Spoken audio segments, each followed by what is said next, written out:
Hello, and welcome to my new studio and home in the small town of Midway, BC.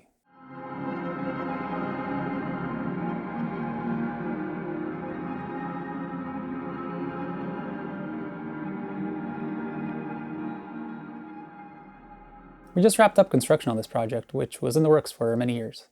I'm excited to share how we got to where we are now. Over the next couple of videos, we'll be taking a look at the entire process for this build.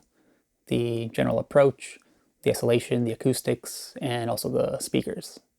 These videos will focus on the studio build side of things, and then I'll also be releasing some blog posts which look more at building the rest of the house.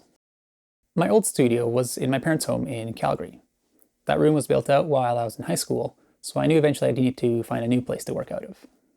As most of you probably know, most houses don't really have a space that's suited to building a great studio in. You could use a large open living room, but then you have issues with noise coming from the rest of the house, like the kitchen. And I did look into soundproofing refrigerators and finding ways to manage that noise, but it's not really possible. You could, of course, convert a garage, which is what most people do, but even then the space is usually fairly limited and not ideal. In my case, I also wanted to have a garage for a workshop. You could get a commercial space, but that usually ends up costing more than a typical mortgage, and you still need a place to live, and you'd still have the costs of building a studio in that space.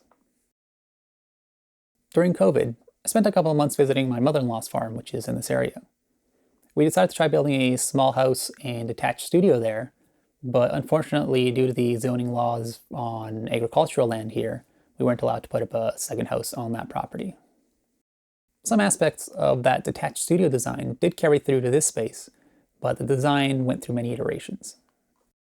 The space was primarily designed for my mastering work, but it was largely an experiment for the acoustics and speaker design concepts I've been developing. This will serve as a space where I'm able to continue that work. This room was always designed for Atmos, even though I started designing this space before Atmos became a thing in the music industry. This comes from my background working in the film music industry and having been working in Atmos for over a decade.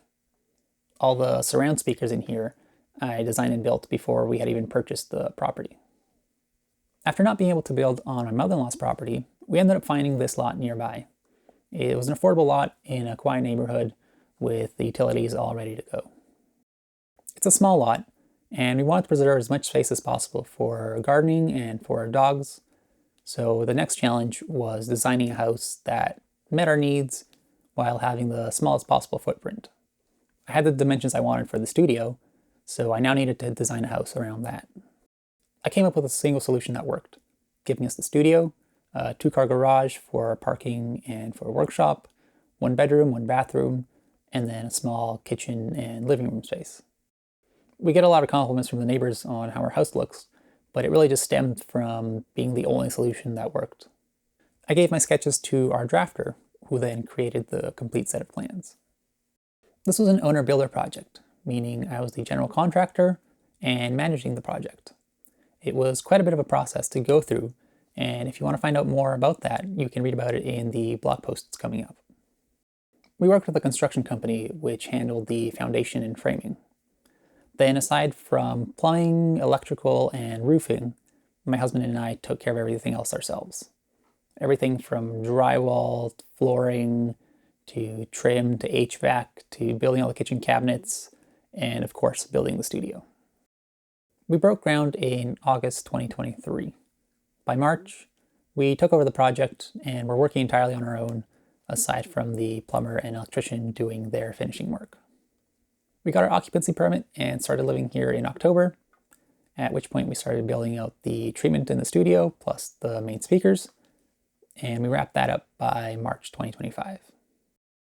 This project was a lot of work, to say the least, and it took up most of my time for 2 years, but we made it and get to call this incredible place home. In the next video, we'll be taking a look at the general design of this studio and some of the things that I had to work around. Thanks for joining me.